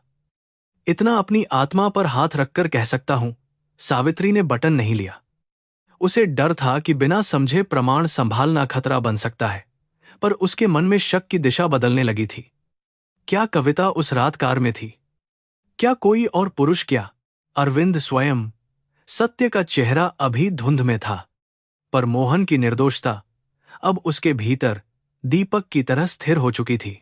रात में गोपाल की तबीयत अचानक बिगड़ गई। उसका चेहरा नीला पड़ने लगा और सांस लेते समय सीने से सीटी जैसी आवाज आई। सावित्री उसे गोद में उठाकर पड़ोस की ऑटो रिक्शा तक भागी। मीरा पीछे दवा की पर्चियां लेकर दौड़ी। अस्पताल में डॉक्टर ने डांटते हुए कहा कि ऑपरेशन में देर होगी तो हालत हाथ से निकल जाएगी। सावित्री ने फोल्डेड हाथ जोड़ दिए। डॉक्टर साहब, 2 दिन दीजिए, मैं पैसा लाऊंगी। डॉक्टर ने उसकी ओर देखा। वह थका हुआ आदमी था, पर पत्थर नहीं था। उसने बच्चे को भर्ती कर लिया, पर बिल की पर्ची उसके हाथ में थमा दी। अस्पताल की बेंच पर बैठी सावित्री पूरी रात जागती रही। सामने अमीर परिवार अपने बच्चे के लिए निजी कमरा मांग रहा था, और वह जनरल वार्ड की अनुमति के लिए काउंटर पर झुकती रही। उसे लगा, बीमारी भी गरीब और अमीर की भाषा अलग अलग समझती है। पैसे वाले के लिए डॉक्टर दरवाजा खोलते हैं, गरीब के लिए नियमों की दीवार खड़ी होती है। उसने मोहन की पर्ची, वह पुराना कपड़ा और अपने देवता की माला थैली में कसकर पकड़ी। तभी उसे एहसास हुआ कि उसके पति की कहानी और बेटे का जीवन अब एक ही धागे में बंध गए हैं। सुबह वह अस्पताल से सीधे मेहता हाउस गई। आंखें सूजी थीं, बाल बिखरे थे, पर हाथ काम में लगे रहे। अरविंद ने उसे देखकर पूछा, तुम ठीक हो? उसने बताया कि गोपाल अस्पताल में है। अरविंद ने तुरंत कहा, मैं मदद कर सकता हूं। सावित्री ने उसे रोका। मदद और न्याय में अंतर होता है साहब। मेरे बच्चे का इलाज भगवान किसी न किसी से करा देगा, पर मेरे पति का नाम आप ही लौटा सकते हैं। अरविंद ने सिर झुका लिया। वह समझ रहा था कि धन देना आसान है, पर सत्य देना अपनी ही बनाई मूर्ति तोड़ना है। उधर रोहन की बेचैनी बढ़ रही थी। उसने उस दोपहर पिता के कमरे से जाते हुए अकाउंटेंट से बहस की और शाम को देर तक तिजोरी के आसपास मंडराता रहा। सावित्री ने बस इतना देखा कि उसकी आंखों में भय था और वह बार बार अपने फोन को देखता था। उसने सोचा, यह घर केवल अतीत के पाप से नहीं, वर्तमान के झूठ से भी भरा है। जिस तिजोरी को खोलकर अरविंद ने उसकी परीक्षा ली थी, उसके आसपास अब सबकी इच्छाएं घूम रही थी। किसी को पैसा चाहिए, किसी को चुप्पी, किसी को विरासत और किसी को मुक्ति। रात को अरविंद अकेला बैठा नंदिनी की डायरी पढ़ता रहा। एक पन्ने पर लिखा था कि कविता रोहन को बहुत बिगाड़ रही है और घर की सत्ता के लिए रिश्ते का इस्तेमाल करती है। दूसरे पन्ने पर नंदिनी ने लिखा था कि मोहन ने एक बार उसे दुर्घटना से पहले चेतावनी दी थी, कार की चाबी बिना ड्राइवर के किसी को न दे। अरविंद के हाथ कांप उठे। वह पन्ना पढ़ते हुए उसे वह शाम याद आई जब कविता गुस्से में कार लेकर निकली थी। नंदिनी पीछे बैठी थी और मोहन दौड़ता हुआ गेट तक गया था। स्मृति अब लौट रही थी, पर देर से लौटती स्मृति भी दंड बन जाती है। उसी रात कविता ने अरविंद से कहा, भैया, उस बाई को निकाल दो, वह घर में जहर फैला रही है। अरविंद ने धीमे स्वर में कहा, जहर घर में पहले से था कविता, उसने सिर्फ ढक्कन खोला है। कविता की आंखें कठोर हो गईं। तुम भावुक हो रहे हो, भावुकता से साम्राज्य नहीं चलते। अरविंद ने थकी हंसी के साथ कहा, साम्राज्य चल गए पर घर नहीं बचा।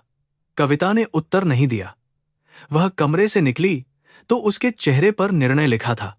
सावित्री अब उसके लिए नौकरानी नहीं, खतरा बन चुकी थी। अगली सुबह जब सावित्री ने मेहता हाउस के मंदिर में फूल बदले, उसे देवी की आंखें असामान्य रूप से तीखी लगीं। उसने मन में कहा, मां, यदि न्याय है तो मुझे रास्ता देना, यदि परीक्षा है तो मेरे बच्चे को बचाए रखना। बाहर बरामदे में अरविंद किसी से फोन पर पुरानी फाइलें मंगवा रहा था। भीतर कविता अपने कमरे में किसी अज्ञात व्यक्ति को निर्देश दे रही थी कि घर के सभी कीमती सामानों की सूची नई बनवाई जाए। और रोहन, जो रात भर बाहर रहा था, सुबह लड़खड़ाते हुए लौटा। उसकी जेब खाली थी, पर आंखों में एक निर्णय का अंधकार था। दोपहर तक घर में एक अजीब शांति फैल गई, ऐसी शांति जो तूफान से पहले आती है। सावित्री ने अध्ययन कक्ष साफ करते हुए देखा कि तिजोरी बंद है, पर चाबी इस बार मेज पर नहीं थी। उसने राहत की सांस ली। वह अब किसी परीक्षा का हिस्सा नहीं बनना चाहती थी, पर उसे नहीं पता था कि असली परीक्षा अब शुरू होने वाली है। बाहर बादल फिर घिर रहे थे। अस्पताल से बिल का फोन आने वाला था। रोहन के कर्जदार दरवाजे पर पहुंचने वाले थे और कविता अपने डर को किसी निर्दोष के माथे पर रखने की तैयारी कर चुकी थी। उस शाम सावित्री घर लौटने ही वाली थी कि अरविंद ने उसे रोककर कहा, कल सुबह जल्दी आना, मुझे तुमसे मोहन के बारे में पूरी बात करनी है। उसकी आवाज में पहली बार मालिक का आदेश नहीं, किसी टूटे हुए आदमी की विनती थी। सावित्री ने सिर झुका दिया। उसके भीतर आशा की एक कांपती रेखा खिंची। शायद कल सत्य मिलेगा, शायद मोहन का नाम लौटेगा, शायद गोपाल के लिए भी कोई राह खुलेगी। पर नियति अक्सर सत्य के दरवाजे से पहले अपमान की अग्नि परीक्षा रखती है। सावित्री ने यह नहीं जाना था कि अगले दिन उसी तिजोरी से सचमुच पैसा गायब मिलेगा। अगली सुबह सावित्री अस्पताल से सीधे मेहता हाउस पहुंची। गोपाल की रात कठिन थी और उसकी आंखों के नीचे नींद की काली परछाइयां उतर आई थीं। उसने रास्ते में कुछ खाया नहीं था, केवल मंदिर के बाहर से मिला तुलसी पत्र मुंह में रख लिया था। बंगले के गेट पर पहरेदार ने आज उसे पहले से अधिक देर रोका।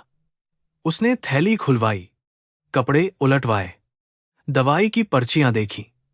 सावित्री ने अपमान की जलन को चुपचाप सहा, क्योंकि उसे भीतर अरविंद से मिलकर मोहन का सत्य सुनना था।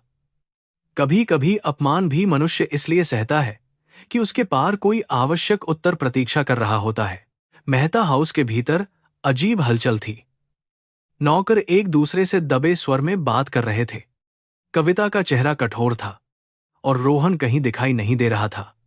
सावित्री ने रसोई में कदम रखा ही था कि बटलर रमेश ने घबराई आवाज में कहा, साहब ने सबको ड्राइंग रूम में बुलाया है। उसके हाथ से थैली लगभग छूट गई। उसे लगा जैसे कोई अनिष्ट पहले ही घर में उतर चुका है।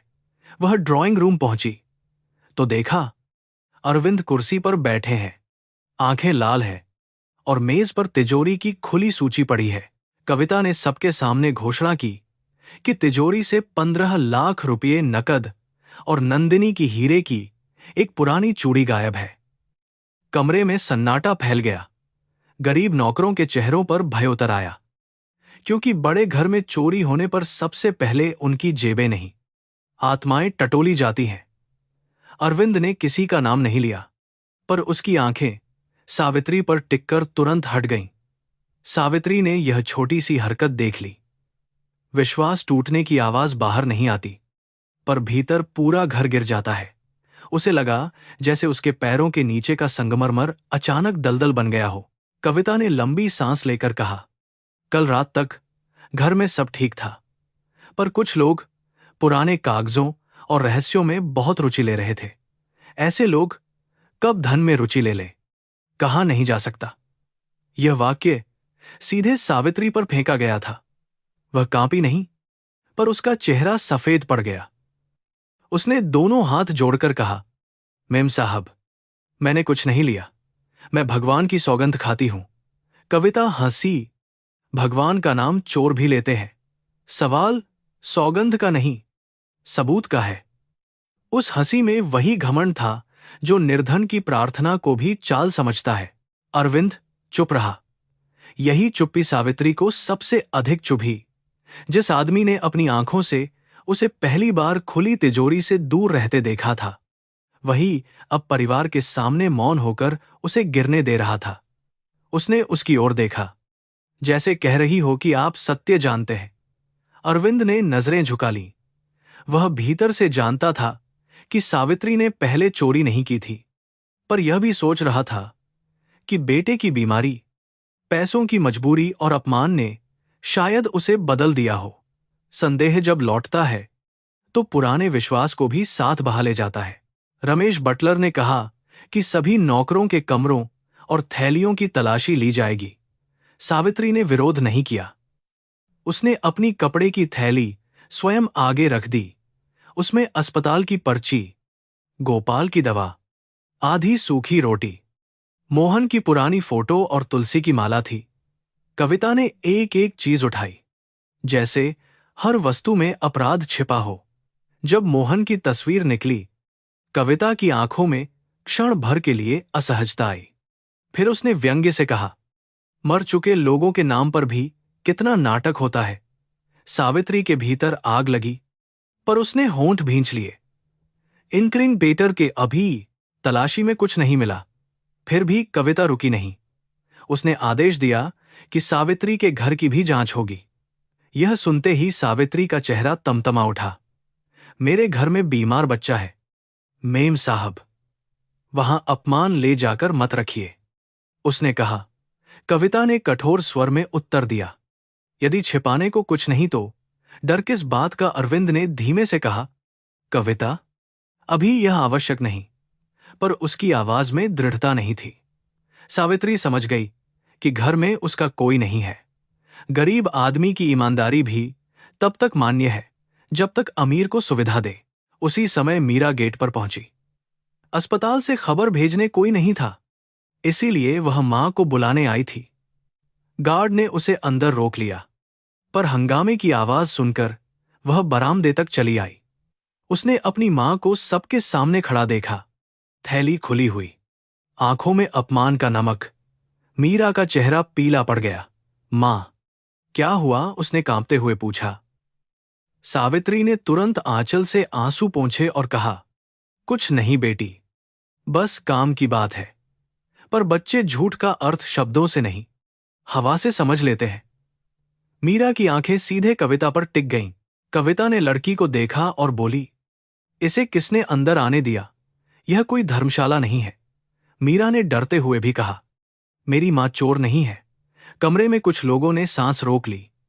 कविता का चेहरा सख्त हो गया।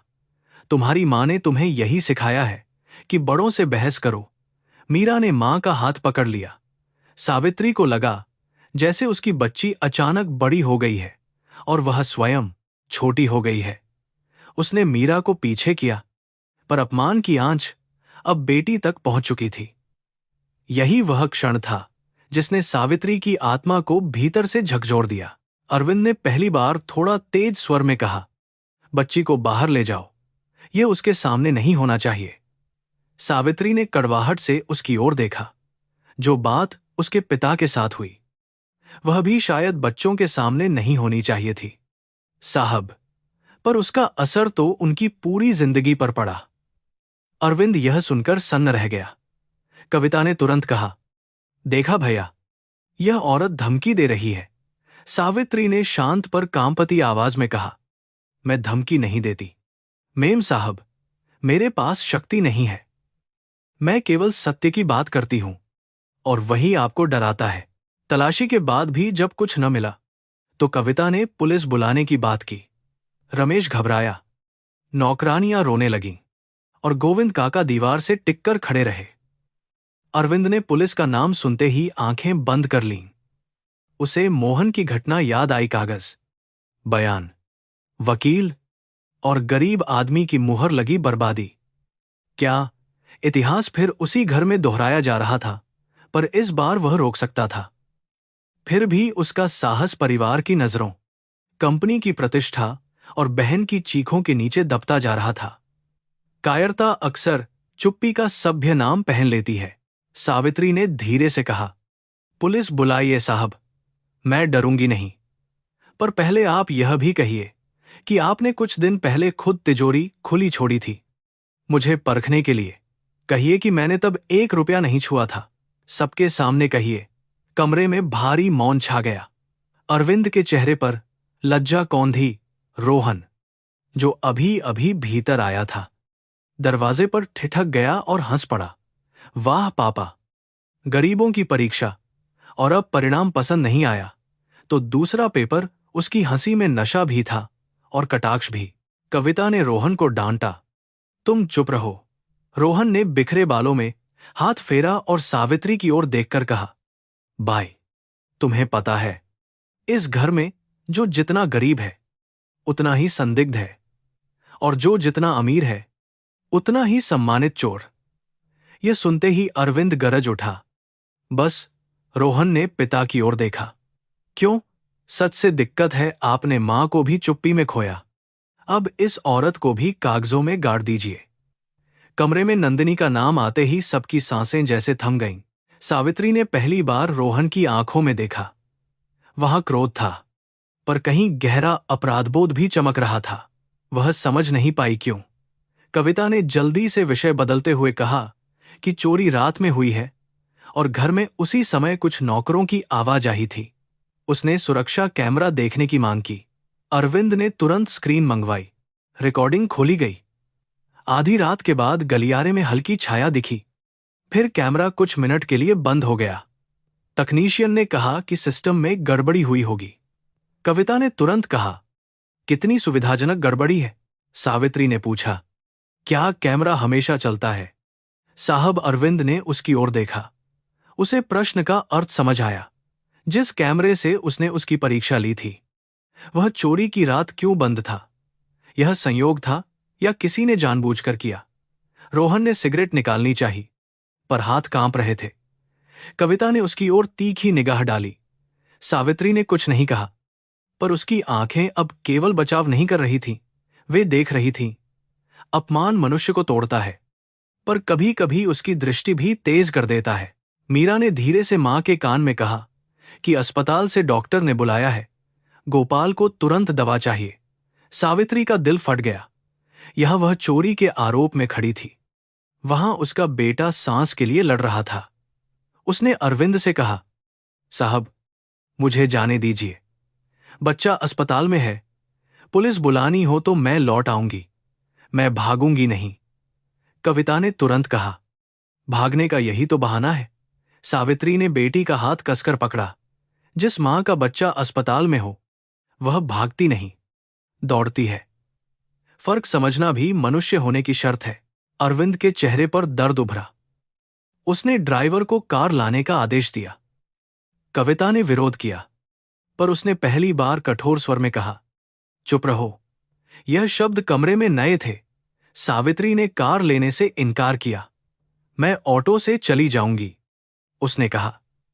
अरविंद ने धीमे स्वर में कहा, यह आदेश नहीं, सहायता है। सावित्री ने उसकी ओर देखा। सहायता उस आदमी से लूंगी जो मुझ पर विश्वास करे। आज आप तय नहीं कर पाए कि मैं चोर हूं या नहीं। यह कहकर वह मीरा के साथ बाहर चली गई। अरविंद की आंखों में चोट थी, पर वह चोट अर्जित थी। अस्पताल पहुंचते ही सावित्री को बिल थमा दिया गया। दवा लानी थी, जांच करानी थी, और डॉक्टर ने कहा कि ऑपरेशन में अब देर खतरनाक होगी। मीरा मां को देखती रही, जैसे पूछ रही हो कि अब क्या होगा। सावित्री ने अपनी छोटी सी चांदी की पायल उतारी, जो विवाह से बची आखिरी वस्तु थी, और अस्पताल के बाहर सुनार की दुकान की ओर चली गई। उसने पायल बेच दी। जो मूल्य मिला वह समुद्र में बूंद जैसा था, पर मां की विवशता बूंद से भी नाव बनाना चाहती है। दवा खरीदकर लौटते समय उसकी आंखें सूखी थीं। आंसू भी शायद थक गए थे। उधर मेहता हाउस में अरविंद ने सुरक्षा रिकॉर्ड फिर मंगवाए।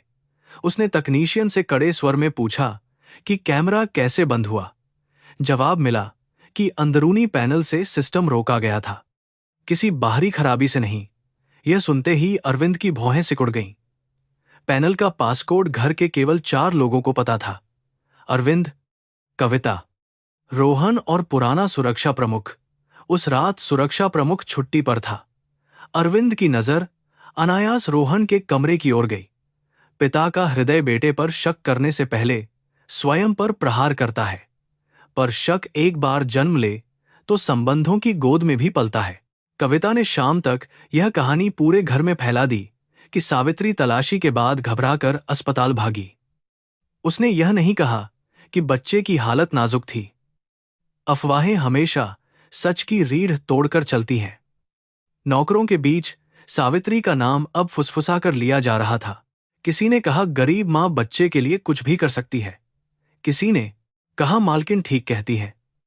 गोविंद काका ने सबको डांटा, पर उनकी बूढ़ी आवाज अफवाह की तेज आंधी के आगे कमजोर थी।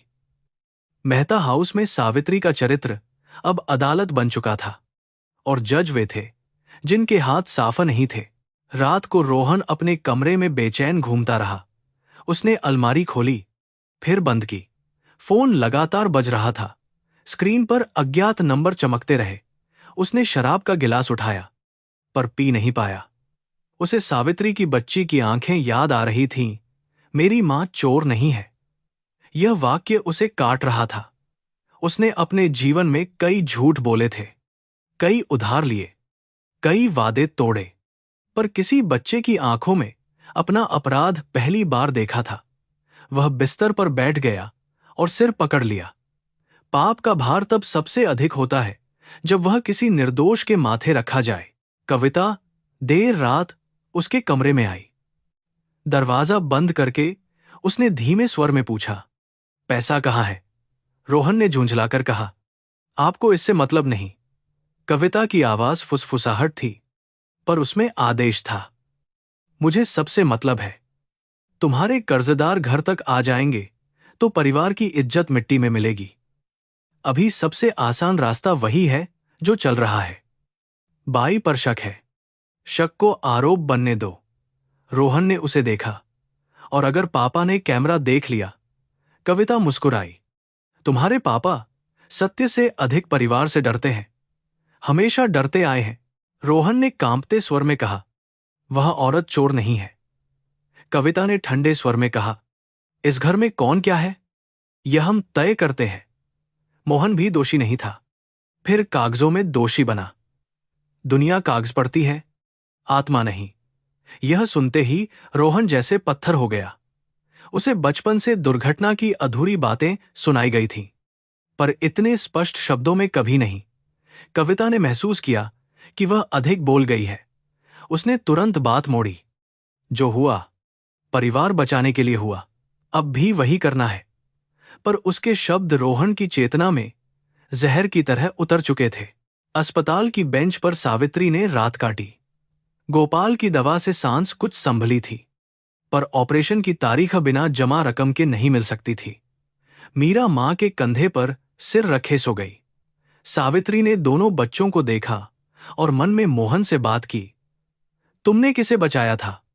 मोहन, उस घर को जिसने तुम्हारा नाम छीन लिया।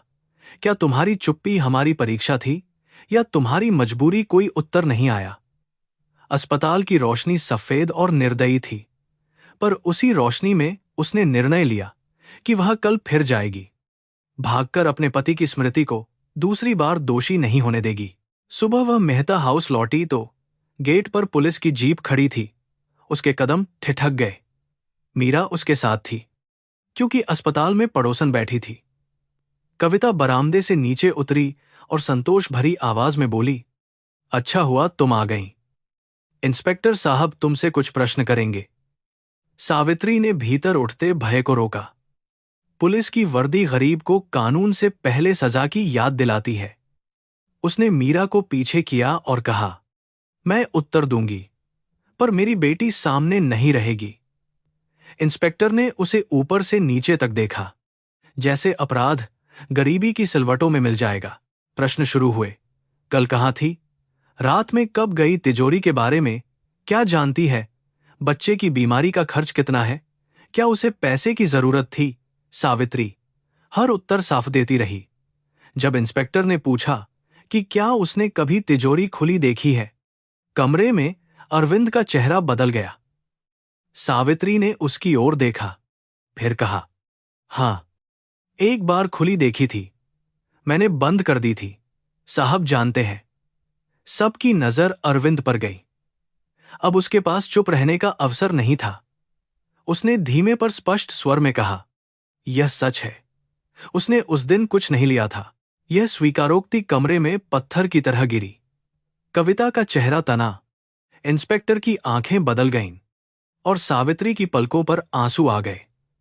यह न्याय नहीं था, पर अपमान के बीच एक छोटी सी ढाल थी। फिर भी इंस्पेक्टर ने कहा कि चोरी बाद में भी हो सकती है। सावित्री ने सिर उठाकर कहा, साहब, जिसने भूख में भी न लिया, वह अपमान के बाद क्यों लेगी? मेरे बेटे को पैसा चाहिए, पर उसे चोर मां नहीं चाहिए। मीरा रो पड़ी।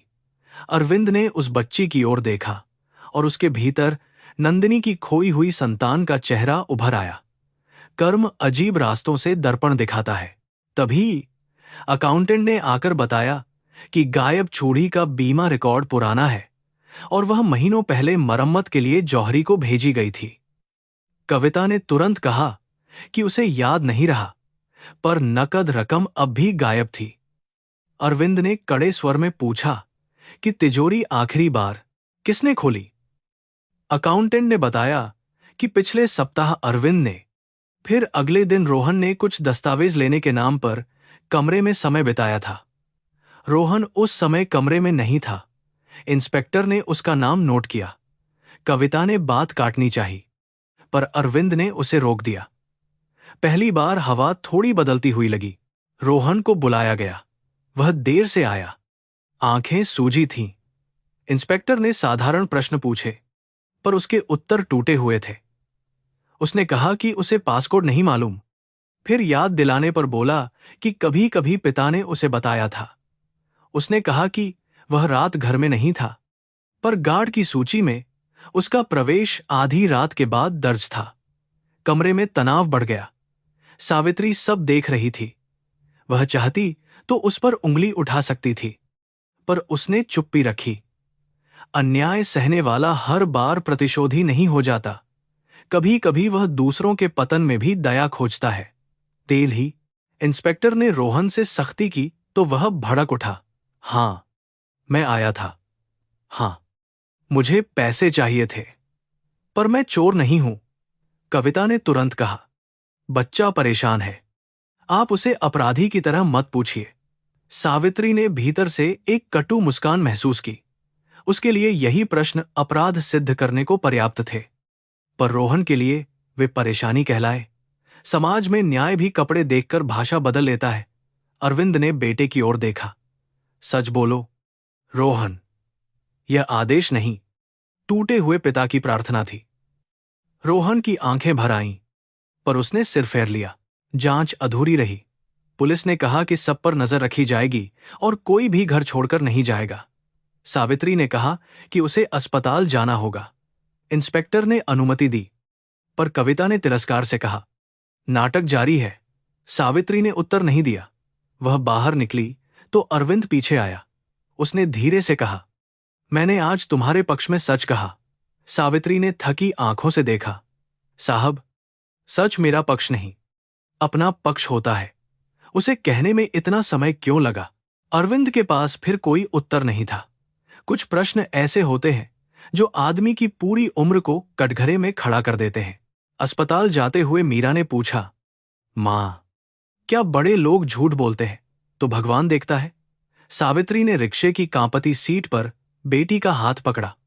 भगवान देखता है बेटी, पर तुरंत बोलता नहीं। शायद इसलिए कि मनुष्य को खुद बोलने का अवसर मिले। मीरा ने आंसू पोंछे। और अगर वे फिर भी न बोले? सावित्री ने खिड़की से बाहर देखा। सड़क पर मंदिर, मस्जिद, दुकानें, झुग्गियां, कारें सब साथ दौड़ रहे थे। तब कर्म बोलता है, उसने कहा। कभी बीमारी बनकर, कभी पछतावा बनकर, कभी किसी गरीब की आंखों में सत्य बनकर। शाम तक खबर आई कि गोपाल की हालत स्थिर है, पर ऑपरेशन की जमा राशि अब भी बाकी है। सावित्री ने अस्पताल के कोने में बैठकर हिसाब जोड़ा। वेतन, पायल का पैसा, पड़ोसियों से छोटा कर्ज, सब मिलाकर भी रकम दूर थी। उसी समय अरविंद का ड्राइवर एक लिफाफा लेकर आया। उसमें अस्पताल के नाम अग्रिम भुगतान की रसीद थी। सावित्री के हाथ कांपे। उसने पूछा, किसने दिया? ड्राइवर बोला, साहब ने कहा है। यह दान नहीं, कर्मचारी सहायता है। सावित्री की आंखों में आंसू आए, पर मन में उलझन थी। सहायता ने बच्चे की सांस बचाई, पर आत्मसम्मान को फिर परीक्षा में खड़ा कर दिया। रात में वह मेहता हाउस पहुंची नहीं, पर उसके बारे में वहां चर्चा जारी थी।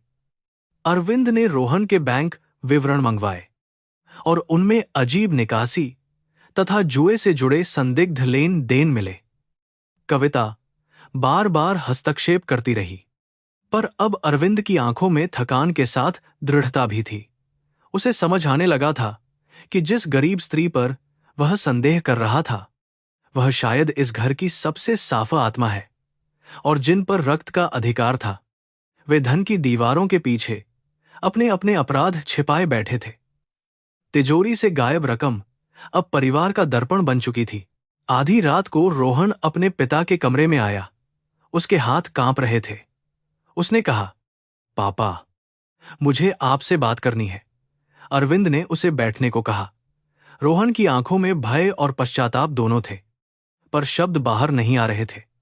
तभी कविता भी भीतर आ गई, जैसे उसे पहले से आभास था।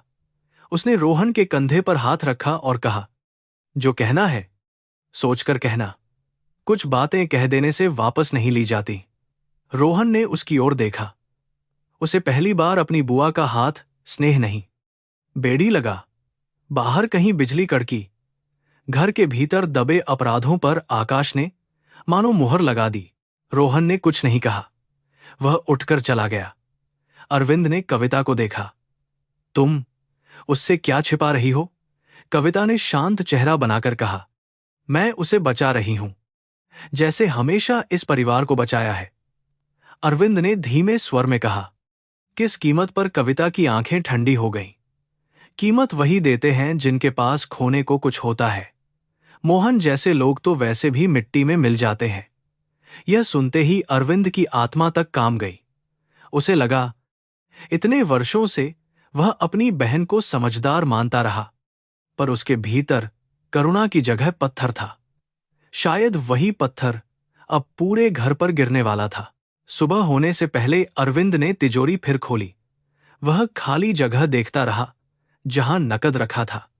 फिर उसने नंदिनी की डायरी उठाई, मोहन की तस्वीर निकाली और पहली बार दोनों को साथ रखा। उसे लगा जैसे मृत पत्नी और मृत ड्राइवर दोनों उससे उत्तर मांग रहे हों। उसने निर्णय लिया कि पुरानी फाइलें, दुर्घटना का बयान और सुरक्षा रिकॉर्ड सब सामने आएंगे, पर निर्णय लेना और उसे निभाना अलग बात है। घर में कविता थी, रोहन का अपराध था, कंपनी की प्रतिष्ठा थी और सावित्री का घायल आत्मसम्मान था। फिर भी कहीं भीतर एक दरार से प्रकाश प्रवेश कर चुका था। सावित्री अगले दिन फिर आई। वह कमजोर थी, पर आंखों में अडिगता थी। अरविंद ने उसे देखकर कहा, गोपाल की राशि जमा कर दी गई है, ऑपरेशन होगा। सावित्री की पलकों से आंसू गिर पड़े, पर उसने हाथ नहीं जोड़े। बच्चे की जान बचाने के लिए मैं आपका हण मानूंगी, पर मेरे पति का सत्य अभी भी आपका क्षण है, साहब। अरविंद ने सिर झुका दिया। उसी क्षण पुलिस का फोन आया। रोहन के एक कर्जदार को पकड़ा गया था और उसने बताया कि पिछली रात बड़ी रकम मेहता हाउस से आई थी। कमरे में सावित्री, अरविंद और कविता साथ खड़े थे। अब आरोप की दिशा बदल चुकी थी। पुलिस के फोन के बाद कमरे की हवा बदल गई। अरविंद ने रिसीवर धीरे से रखा, पर उसका हाथ कांप रहा था। कविता ने तुरंत पूछा, किसका फोन था? उसकी आवाज में चिंता से अधिक हिसाब था। अरविंद ने उसकी ओर देखा और पहली बार उसे बहन नहीं, उस व्यवस्था का चेहरा समझा जिसने वर्षों से अपने अपराधों को परिवार की मर्यादा कहकर ढंका था। रोहन के कर्जदार पकड़े गए हैं, उसने कहा। उन्होंने बताया है कि पैसा यहीं से गया। सावित्री चुप खड़ी रही। उसके भीतर राहत नहीं, एक भारी थकान उठी, क्योंकि निर्दोष सिद्ध होना भी अपमान झेलने के बाद उत्सव नहीं रह जाता। कविता का चेहरा क्षण भर के लिए फीका पड़ा। फिर उसने अपना संयम लौटा लिया। कर्जदार कुछ भी कहेंगे, पुलिस पर भरोसा करना मूर्खता है, उसने कहा। अरविंद ने ठंडी आवाज में उत्तर दिया, पुलिस पर नहीं, तुम्हारी घबराहट पर भरोसा कर रहा हूं। यह वाक्य सुनते ही कविता की आंखों में क्रोध चमका। सावित्री को लगा जैसे इस घर की दीवारों के पीछे छिपे सांप अब फूंफकारने लगे हैं। वह वहां से जाना चाहती थी, पर उसके पति का नाम, उसके बेटे की सांस और उसके अपने अपमान की राख उसे उसी कमरे में रोके हुए थी। रोहन को बुलाया गया। वह सीढ़ियों से उतरा तो चेहरा पीला था और बाल बिखरे हुए। उसकी आंखें रात भर रोए हुए बच्चे जैसी थीं, हालांकि शरीर जवान आदमी का था। अरविंद ने उससे सीधे पूछा, क्या तुमने तिजोरी से पैसा लिया? रोहन ने होंठ खोले, पर आवाज नहीं निकली। कविता उसके पास आकर खड़ी हो गई, जैसे उसकी चुप्पी की रखवाली कर रही हो। भैया, यह पूछताछ घर में मत कीजिए, उसने कहा। अरविंद ने कठोर स्वर में कहा, घर में ही करनी होगी, क्योंकि अपराध भी घर में हुआ है और इस बार किसी मोहन को दोषी नहीं बनाया जाएगा। मोहन का नाम सुनते ही रोहन ने सिर उठाया। मोहन, उसने धीमे से पूछा। कमरे में ठहराव आ गया। सावित्री की उंगलियां थैली की डोरी पर कस गईं। अरविंद ने कहा, हां, वही मोहन, जिसने इस घर के लिए अपनी इज्जत खोई और जिसकी पत्नी को हमने फिर उसी तरह कटघरे में खड़ा किया। रोहन ने कविता की ओर देखा। उसकी आंखों में प्रश्न थे, पर कविता ने चेहरा फेर लिया। सत्य कभी अचानक नहीं आता, वह पहले लोगों की आंखों से पर्दे हटाता है। रोहन के भीतर वर्षों से बंद कोई परत आज पहली बार खिसक रही थी। मैंने पैसा लिया, रोहन ने अंततः कहा। शब्द धीमे थे, पर कमरे में बिजली की तरह गिरे। कविता ने उसका हाथ पकड़ना चाहा, पर उसने झटक दिया। मैंने लिया, मुझे जुए का कर्ज चुकाना था। कैमरा मैंने बंद किया, पासकोड मुझे पता था, पर चूड़ी मैंने नहीं ली और बाई को फंसाने की बात मेरी नहीं थी। उसकी आंखें कविता पर टिक गईं। बुआ ने कहा था